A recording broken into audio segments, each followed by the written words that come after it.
ন্যায্য মজুরি। বিভিন্ন জাতিগোষ্ঠীর অধিকার, সমৃদ্ধ ঐতিহ্য ও সংস্কৃতিকে সুরক্ষার লক্ষ্যে প্রতি বছর 9 আগস্ট পালন করা হয় বিশ্ব আদিবাসী দিবস। এই দিবস উপলক্ষে শনিবার দুপুরে বর্ণাঢ্য র্যালি করেছে মৌলভীবাজার আদিবাসী ফোরামের সদস্যরা। র্যালিটি জেলা শিল্পকলা একাডেমি ভবনের সামনে থেকে শুরু হয়ে শহরের গুরুত্বপূর্ণ সড়ক প্রদক্ষিণ করে একই স্থানে এসে শেষ হয়।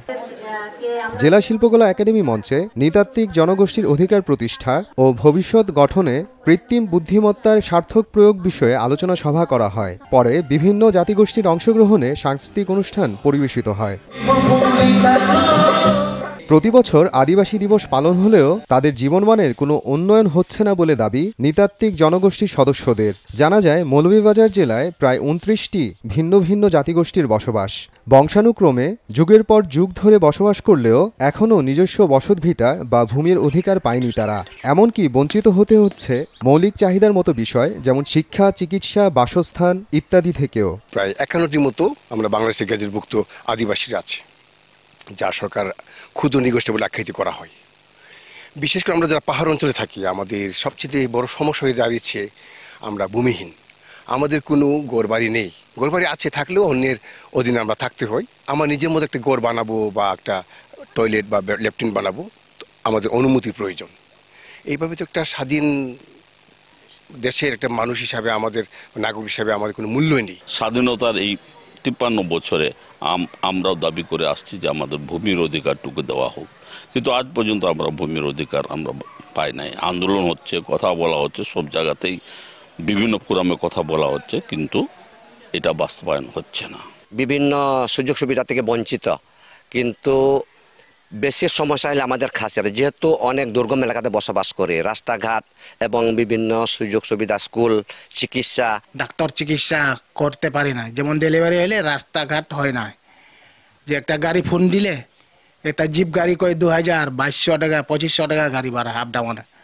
কিন্তু আমরা তো হচ্ছে গরিব। পাহাড়ে থাকি, সমতলে থাকি না, পানি বিষাক্ত পানি পাওয়া যায় না এখানে। স্কুল কলেজের দরকার আছে অনেকই, শিক্ষকেরও দরকার আছে। এখানে শিক্ষক বলতে শিক্ষিকা যারা পড়াশোনা করে তারাও বেশি জন নাই, তো বাচ্চাগুলো এখন পড়াশোনা করতে পারছে না। এসব দাবি নিয়ে বিভিন্ন সময় আন্দোলন সংগ্রাম করলেও খুব একটা লাভ হচ্ছে না বলে জানান নৃতাত্ত্বিক জনগোষ্ঠীর প্রতিনিধিরা। এখনও সরকারের কাছে আমরা একজন ক্ষুদ্র নৃগোষ্ঠী, একজন উপজাতি বিভিন্ন নামে অভিহিত করা হচ্ছে আমাদেরকে, কিন্তু আমরা অনেক দিন থেকে আন্দোলন করে আসছি যে আমরা নিজেদেরকে আদিবাসী হিসেবে দাবি করছি, কিন্তু এখন পর্যন্ত আমরা আদিবাসীর স্বীকৃতিটা পেলাম না। এছাড়াও আপনারা জানেন যে এই স্বাধীনতার 54 বছর পরেও আমরা যে সমতলের, বিশেষ করে যেসব আদিবাসীরা বসবাস করি, এই সমতলের আদিবাসীদের জন্য যে পৃথক ভূমি কমিশন, সেই ভূমি কমিশনের যে দাবি আমরা এতদিন করে আসছি, সেটা এখনো পর্যন্ত আমরা পাইনি। এই দেশে বাঙালি ছাড়াও যে আরও 50টি স্বীকৃত জাতিগোষ্ঠী আছে, ওনাদেরকে সাংবিধানিকভাবে স্বীকৃতি দেবে, সেটা আমরা আশাবাদী।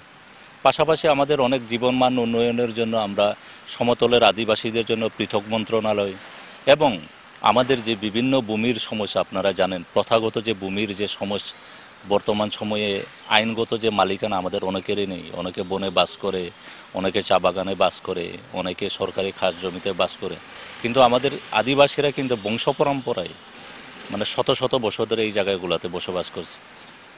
জাতিসংঘ স্বীকৃতি দিয়েছে সেই অধিকারগুলোকে আমাদেরকে। আমরা চাচ্ছি সেইটার জন্য আমাদের সমতলের আদিবাসীদের জন্য সেই সমস্যাটা সমাধান করার জন্য যেগুলো আদিবাসীদের দখলে জায়গা জমি আছে, সরকার ভূমি কমিশন করে সেগুলোর একটা স্থায়ী সমাধান, আইনি একটা সমাধান, আইনে রক্ষা কবচ আমরা চাচ্ছি। নৃতাত্ত্বিক জনগোষ্ঠীর সার্বিক উন্নয়নে সরকার ও স্থানীয় প্রশাসন নানা উদ্যোগ নিলেও তা প্রয়োজনের তুলনায় বেশ অপ্রতুল বলেই দাবি করেন নৃতাত্ত্বিক জনগোষ্ঠীর প্রতিনিধিরা। সময় সংবাদ, মৌলভীবাজার।